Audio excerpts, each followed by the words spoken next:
কোরবানির কিছু বিক্ষিপ্ত মাসালা যেগুলো কোরবানির পশু সংক্রান্ত। এখন আমরা যারা নিজেরা কোরবানি দিচ্ছি, নিজে কোরবানি দিচ্ছি, পারিবারিকভাবে কোরবানি দিচ্ছি, আমরা খেয়াল করতে হবে কোরবানি নিজের পক্ষ থেকে দিতে হবে। স্ত্রীর পক্ষ থেকে, ছেলে সন্তানের পক্ষ থেকে কোরবানি দেওয়া আপনার উপর ওয়াজিব নয়। আপনার ছেলের পক্ষ থেকে আপনি কোরবানি দেওয়া ওয়াজিব নয়। ছেলে সম্পদের মালিক হলে ছেলের উপর ওয়াজিব। আমি এটা গতজন্য বলছি, আপনার উপর সম্পদ থাকলে আপনার উপর ওয়াজিব। এখন ছেলেরা যদি টাকা পয়সা দিয়ে বলে আব্বা আপনার নামে দেন, আমার নামে দেন, আমার নামে লিখবো না, আপনি খেয়াল করবেন যে ছেলের উপর কি ওয়াজিব বেশি কিনা। যদি হয়ে থাকে ছেলের নাম লিখবে, ছেলে তো বুঝবে বাপ জীবিত থাকা অবস্থায় ছেলের নামে কোরবানি দেওয়া, ছেলে কি এটা মাইন্ড করি ও বা ছেলে মানে নিব নিয়ে।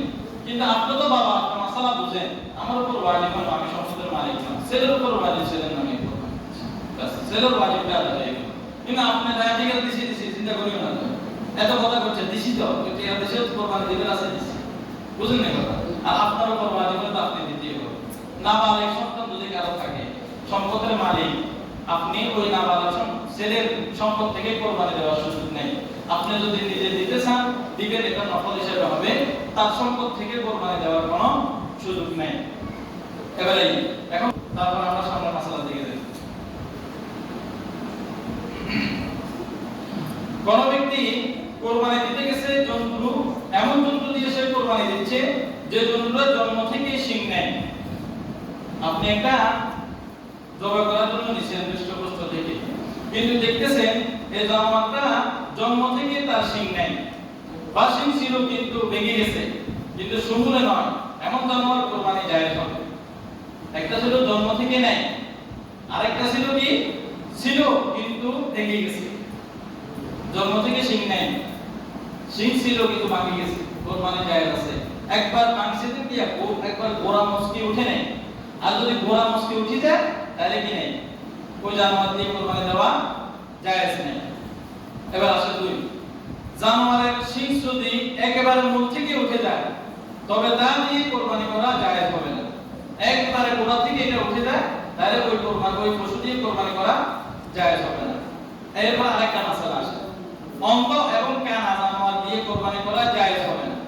একটা গরু চোখ কাছে দেখা যায় কিন্তু ইয়ে তার নিয়ম ইয়ে দেখে ওই দিকে, যে দেখা যায় কি অন্ধ, তাই এরকম অন্ধ জানোয়ার যদি থাকে তাহলে এরকম অন্ধ জানোয়ার দিয়ে কোরবানি দেওয়া জায়েজ নাই। এই অন্ধ এটা ছাগল হোক, দুম্বা হোক, ভেড়া হোক, মহিষ হোক, উট হোক, যেটা হোক এটা দিয়ে কোরবানি দেওয়া জায়েজ নাই। যে জানোয়ারকে খাসি বানানো হয়েছে, এখন অনেকে প্রশ্ন করে হুজুর এটা তো খাসি করেছে, এটা একটা অঙ্গহানি করা হয়েছে, কি বলেন ইনি সিংহের বেলায় কথাটা বললেন, এখন এখানে একটা অঙ্গহানি করা হয়েছে। সিং কি বাকি দেওয়াতে গরুটাকে দুর্বল হয়েছে না সবল হয়েছে? দুর্বল হয়েছে। আর গরুটাকে যখন সবল করানো হয়েছে, খাসি করানোর কারণে গরুটাকে দুর্বল হয়েছে না সবল হয়েছে? সবল হয়েছে। তাই না? আমার মাসালা হলো সবলের দিকে, দুর্বলের দিকে না। এই জন্য ওইটা দিয়ে কোরবানি দেওয়া জায়েজ, এটা দিয়ে কোরবানি দেওয়া জায়েজ, ওইটা দিয়ে দেওয়া কি না জায়েজ না। তাহলে খাসি করালে ওইটা ওই জানোয়ারগুলো দিয়ে কোরবানি করা জায়েজ, কোরবানি করতে পারবে। জন্তু যদি রোগের কারণে এত বেশি দুর্বল হয়, একটা জীর্ণ শীর্ণ গরু আমরা হেঁটে পাইতেছে না, দুই তিনজনে ঠেলে ঠেলে নিতে হয়, এত দুর্বল গরু দিয়ে কোরবানি করা জায়েজ নাই। এটা একবারে দুর্বল। যে জানোয়ারের কান এবং লেজ 3 ভাগের 1 ভাগ অথবা তার চেয়ে বেশি কাটা, তা দিয়ে কোরবানি জায়েজ হবে না। কি বলছি? যে জন্তু জানোয়ারের কান অথবা লেজ 3 ভাগের 1 ভাগ, 3 ভাগের 1 ভাগ অথবা তার চেয়ে বেশি। গরু একটা আপনি দেখছেন আইছেন, কানটা ছিঁড়ে গেছে, লেজ ছিঁড়ে গেছে, লেজ কাটে গেছে, কত ভাগে? 3 ভাগের 1 ভাগ, তাহলে জায়েজ হবে না। তার চেয়ে কম হলে জায়েজ আছে। তাহলে কান আর লেজ আমরা তো দেখি কি পরিমাণ আছে। যদি জন্মগতভাবে এক কান না থাকে অথবা এক কান কাটা হয় তবে কোরবানি করা জায়েজ হবে না। আরেকটা মাসালা, সেটা হলো কি যদি জন্মগতভাবে এক কান না থাকে, জন্মগতভাবে গরুটা কি নাই, কান নাই, অথবা এক কান কাটা হয় তবে এইসব জানোয়ার দিয়ে কোরবানি করা জায়েজ নাই। মাসালাটা বুঝে এসেছে তো? জন্মগতভাবে নাই, ছিল কিন্তু কাটা, তাইলে ওইসব জানোয়ার দিয়ে কি নাই কোরবানি করা জায়েজ নাই। কাটা হয় তবে এই জানোয়ার দিয়ে কোরবানি জায়েজ নাই। যদি জানোয়ারের দাঁত মোটেই না থাকে, একবারে জানোয়ারের দাঁতে নাই, তাহলে ওই জানোয়ার দিয়ে কোরবানি করা জায়েজ হবে না। আছে অধিকাংশ দাঁত আছে, কিছু নাই, তাহলে সমস্যা নাই। যদি কিছু থাকে অধিকাংশই না থাকে তাহলে ওই জানোয়ার দিয়ে কুরবানি করা জায়েজ হবে না। এখন আমি আপনি কুরবানি করার জন্য গরু নিছি একবারে হৃষ্টপুষ্ট থেকে, সর্বপ্রকার শরীর দোষত্রুটি মুক্ত থেকে জানোয়ার খরিদ করার পর এমন দোষত্রুটি হয়ে গিয়েছে যাতে করে কুরবানি জায়েজ হবে না। তবে ক্রেতা যদি ধনী হয়ে আরেকটি ত্রুটি মুক্ত জন্তু জানোয়ার করবে, কিনে কুরবানি করবে, আর ক্রেতা যদি গরিব হয় অর্থাৎ নেশাব পরিমাণ মালের মালিক না হয়, তবে পূর্বেরটাই কুরবানি করে দিবে। আপনি এমন জানোয়ার কিনছেন একেবারে হৃষ্টপুষ্ট ভালো, কিন্তু হঠাৎ একটা রোগ দেখা দিচ্ছে। এখন যে রোগটা দেখা দিচ্ছে বা যে সমস্যাটা হচ্ছে, এই সমস্যার কারণে কি হয় না, কুরবানি হয় না। এখন আপনি খেয়াল করতে হবে যে এই মাসালাটা কিন্তু যারা শরীকদার আছে তাদের জন্য একটু কঠিন। যদি বাস্তবে উনি পয়সা বলা হয়ে থাকে, ধনী হয়ে থাকে, তাহলে উনি ওটা আরেকটা কি কিনবেন, আরেকটা কি কুরবানি করবেন। আর যদি উনি শুধু নেশাবের মালিক ছিলেন, শুধু কি ছিলেন, নেশাবের মালিক ছিলেন, কুরবানি করতেছেন, তাহলে ওই ব্যক্তি ওইটা দিয়ে কি করে দিবে, ওইটা দিয়ে কুরবানি করে দিবে। এখানে আরো একটা মাসালা আছে, কুরবানির গরু ছাগল বা যেটা হোক আপনার উপর কি ওয়াজিব নয়, কারণ নেশাব পরিমাণ মালের মালিক ছিলেন আপনি, ছাগলটা মারা গেছে, আপনার গরুটা মারা গেছে, আপনি নেশাব পরিমাণ মালের মালিক অথবা অন্য কুরবানি করতেছেন, আপনি আর কুরবানি করার জন্য জন্তু জানোয়ার কিনতে হবে না, কুরবানি করে গেছে। আর যদি পয়সাওয়ালা ধনী হয় তাহলে ওই ব্যক্তি আরেকটা কিনে ওটা দিয়ে কুরবানি করতে হবে। যদি এবারে দেখছেন না আরেকটা কিনে কুরবানি করলাম, ওইটাও দেখি এখন হৃষ্টপুষ্ট ভালো হয়ে গেছে, এখন ওইটাও দিয়ে করতে হবে, কুরবানি করতে হবে। কুরবানি করে হলুদ করার পরে অনেকে গাভী গরু কিনি না, গাভী গরু যারা মানে যে গরুগুলো বাচ্চা দেয়, এখন বেচা বিক্রেতা বলতেছে না না ডাক্তার আইলো ভাই, এটা গরু বালা বেশি এলে যে বানানো বুঝেন না কেন, কোন কুরবানি বেচতে দিছে হ্যাঁ স্বাভাবিক। এখন টাকা লালসে বিক্রি করে দিচ্ছে, ভিতরে কিন্তু বেচারা কিন্তু তো নজর রাখতে বান্ধি এসে আল্লাহ দিলে ডাক হয়ে গেছে। এখন ডাক্তারদের যে বিষয়ে বাচ্চা আসে গেছে, উনি এত খেয়াল করেন বা খেয়াল করছে বেশি এরা। এখন বেচারা বাড়িতে দিচ্ছে গরু বড় একটা লম্বা ছড়ায় গাভী গরু, যতক্ষণই দেখে দেন ভিতরে কি আছে, বাচ্চা আছে, হয় না এরকম দুর্ঘটনা? এখন ভিতরে যদি বাচ্চা থাকে, ওটা যদি জীবিত ক্যাপ করে উঠে, এটারে আমরা জবাব করি, এটা করে পুষ্টিকে দিয়ে দিবেন, বললো যে এটা বাচ্চা কি খেতে হবে। এখন আবার এটাও বলছে যদি কোনো গরিব একবার অসহায় দুর্বল থাকে, এই গরুর বাচ্চাটা তাদেরকে আপনারা সৎকা করে দিতে পারবেন, দিয়ে দিতে পারবেন, তাহলে সমস্যা নেই। মানে যদি গরিব কেউ থাকে দুর্বল, তাদেরকে গরুর বাচ্চাটা দিয়ে দিবেন। শরীকি কুরবানির মধ্যে যদি কোনো একজন অংশ, এটা বলছি 7 জনের থেকে যদি কম হয়, ওখানে কুরবানি করলে হবে না, আপনি এক শরীক পরিপূর্ণ করতে হবে। ধনী ব্যক্তি যদি খরিদ করার সময় আমরা তাদের উপর কুরবানি ওয়াজিব, এমনি সম্পদের মালিক, গরু একটা কিনছি একা একা কুরবানি দিব। আর যদি কেউ হঠাৎ দুর্ঘটনার শিকার হয়ে যায়, বেশি আমি তো গরু কিনতে হারি না, মিলে না, এখন আরেক গরু পেলাম না, তো এই অসুবিধা নেই, আপনি নিতে পারবেন, সমস্যা নেই। এটা নিয়োগ করার সময় ধনী, আর যারা ধনী নয় নেশাবের মালিক এমনি কুরবানি করার জন্য খরিদ করছে, আপনি নিতে পারবেন না। এটা কার জন্য? ধনী ব্যক্তির জন্য এই মাসালাটা।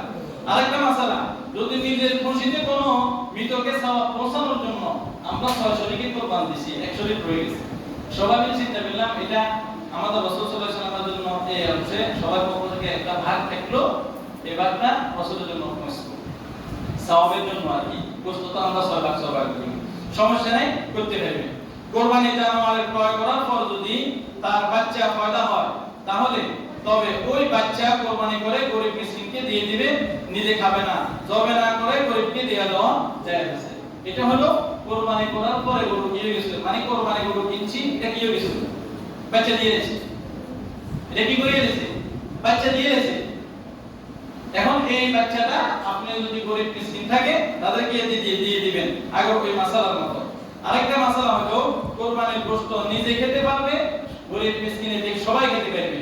কুরবানির গরুর গোশত আমরা যে ভাগ করি 3 ভাগ 4 ভাগ 5 ভাগ, আমরা একটা ভাগ করে নিয়ে নিজেরা এক ভাগ নিজে খাবো, এক ভাগ আত্মীয়স্বজনকে দিব, এক ভাগ গরিব মিসকিন যারা আছে তাদেরকে দিব। 3 ভাগ করণ লাগে, 9 ভাগ করলে কুরবানি না, কবার করণ লাগে, ওই কতবার ও 3 ভাগ করণ লাগে, 3 ভাগ করলে কুরবানি না। ও উচিত মাসালা বলে অনেক হুজুরের প্রশ্ন হবে, এবেলে বলি ফ্রিজে রেখে গেলে হুজুরের কথা কাটো না। আপনি যদি কুরবানির গোশতকে কাউকে না দেন, সবগুলো ফ্রিজে ঢুকায় না, আপনার কুরবানির সমস্যা নেই। তবে আপনি সামাজিক লোক না, আপনি কি না সামাজিক প্রশ্ন, আপনি মানবিক দৃষ্টিতে কাজটা ঠিক করেন নাই, কোরবানি হয়ে গেছে। কিন্তু আমি কোরবানি যদি করছিলাম, আমার উপর গরিবের হক রয়ে গেছে, আমার উপর সমাজের লোকের কি রয়ে গেছে, হক রয়ে গেছে, তাই না? আমি কোরবানি করার পরে বস্তুটা আমি ফ্রিতে ঢুকে রাখলাম, গরিবেরা আমার আশা যদি বসে দিল, আমার হকদাররা রয়ে গেল, আল্লাহ পাক আমাকে ওয়াজিব করাইলো, আমাকে কোরবান করার তৌফিক দিল, কিন্তু আমি গরিব মিসকিনের কিন্তু হকটা আমি দিলাম না, আমার যারা ফকির মিসকিন ছিল তাদেরকে আমি দিলাম না। আল্লাহ আপনাকে বলবে, বান্দা তুই হয়তো এই বছর কোরবান দিতে পারছ, সামনের বছর হয়তো তুই হাসপাতালে দেখবি, বুঝতে পারলে না? এই জন্য কোরবানির গোশত 3 ভাগ করা এটা মুস্তাহাব। বলেন এটা কি মুস্তাহাব? আপনি যদি 3 ভাগ করেন এটা ভালো, এটা ভালো। আপনি এক ভাগ নিজে খেলেন, এক ভাগ আত্মীয়-স্বজনকে দিলেন, এক ভাগ নিজের গরিব মিসকিন আর যারা একবার ভালো শিক্ষকদেরকে দিলেন। বলো হুজুর আত্মীয়-স্বজন কারা দিব? একদম মশারা গোশত একজনকে যদি দিলে মনে কষ্ট যায়, বলেন বাবা যে বলে গোশত কিনে দিলে মনে কষ্ট যায়, ওই বলেও চিন্তা করতে হবে আর ভাই খালি আর বই না আইনি, বই না আছে না, সবাইকে দিতে হবে, ফুফুদেরকে দিতে হবে, খালাদেরকে দিতে হবে, চাচাদেরকে যারা আছে তাদেরকে দিতে হবে। তো আমি গোশত গরু জবাই করার পরে আমার বাগে হলো বেশি 30 কেজি না 20 কেজি না 25 কেজি করছে। তো 3 ভাগ করলে আমরা গোশত কতটা থাকে বলেন? আপনাকেও খেয়াল করতে হবে, আমাকে যদি গোশত কেউ 2 টুকরা দেয় আমি বলতে হবে আলহামদুলিল্লাহ, আমি খুশি হতে হবে। আর যদি কেউ এমন আছে হেসা দুনিয়া চর্বি একবার হাতে যেগুলা খাওয়া যায় না সেগুলা সবগুলা মিক্সচার করে তোমার ছেড়ে দেয়। এখন যারা গোশত উড়া বিক্রি করতে আসে তাদের খরিদা ডালি দেওয়ার পরে পুরা গোশত ব্যাগের ভিতরে তো দেখা যায় 1 কেজি গোশত না সবগুলা চর্বি। আপনি এটা ঠিক করেন নাই। তাই এই যে বিক্ষিপ্ত মাসালাগুলো বললাম, আল্লাহ পাক সকলকে আমল করার তৌফিক দান করেন। আরেকটা মাসালা আমি বলছিলাম কোরবানি গরু জবাই করা। কোরবানি গরু যখন আপনি জবাই করতেছেন, জবাই করার সময় আমরা হিসেবে অনেক আছে এমন শক্তি দেখাই মনে হয় যেন গরুর থেকে শক্তি ইংরের কাছে বেশি, না এত শক্তি দেখানোর দরকার নেই। এখন জোরাজুরি করতে গিয়ে ফাস্টাফাস্টি করতে গিয়ে গরুটা ফামা গেছে, শিঙিটা আমার হাতে চলে আসে, লেজ সেরি আমার হাতে চলে আসে, কান সেরি আমার হাতে চলে আসে। বলেন না আমরা তো এত মশলা করলাম, লেজ সেরি হাতে চলে আসে, ফা ভাঙিয়ে কেটে লাগলা, এরপর মনে করেন না মুসকি গেছে কই, লেজ সেরি গেছে কই, দাঁত পড়ে গেছে কই, শিং মুসকি চলে আসছে, কোরবানি হবে নেই? আবার হবে। এই সময় যে এখন এই দুর্ঘটনা, এটা আপনি এই দুর্ঘটনা কখন হইছে? আপনি এখন কি করতেছেন? বিসমিল্লাহ আল্লাহু আকবার করে জবাই করবেন, এই মুহূর্তে দুর্ঘটনা হইছে, সমস্যা নেই।